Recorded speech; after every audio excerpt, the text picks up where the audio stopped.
মোহাম্মদ খুরশেদ আলম ভূঁইয়া। আমি 1974-এর নভেম্বর মাস থেকে ঢাকা বিশ্ববিদ্যালয়ে সার্টিফিকেট রাইটার হিসেবে যোগদান করি। স্কুল জীবনে বাঁশের কঞ্চিকে কেটে কলমের মতো করে তখন কাগজে লিখতাম। লেখা যেহেতু সুন্দর, তখন আমি ওই পোস্টার লিখতাম। তখন মেম্বার চেয়ারম্যান সাহেবরা খুঁজে খুঁজে যারা সুন্দর লিখতে পারে তাদেরকে দিয়ে পোস্টার লিখিয়ে তারা নির্বাচনের কাজটা সারিয়ে নিত আর কি।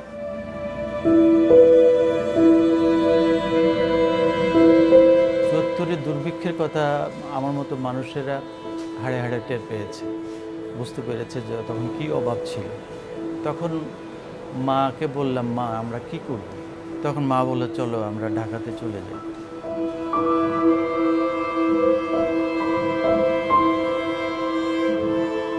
তবে আমি লিখতে লিখতে আসলে এই পর্যায়ে চলে এসেছি।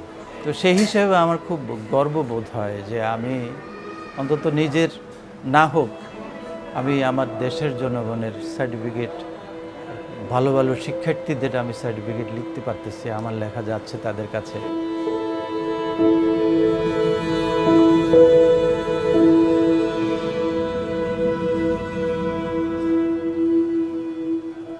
বিখ্যাত মানুষের সার্টিফিকেট যে আমি লিখেছি এতে কোনো সন্দেহের অবকাশ নেই।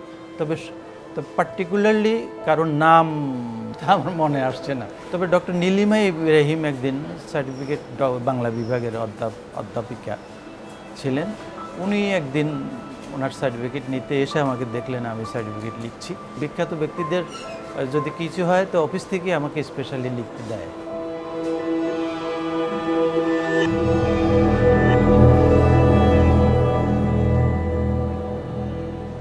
এখন মানুষ কম্পিউটার প্রযুক্তির দিকে মানুষ এগিয়ে যাচ্ছে। কম্পিউটার দিয়ে সার্টিফিকেট লেখানো হচ্ছে অনেক প্রতিষ্ঠানে।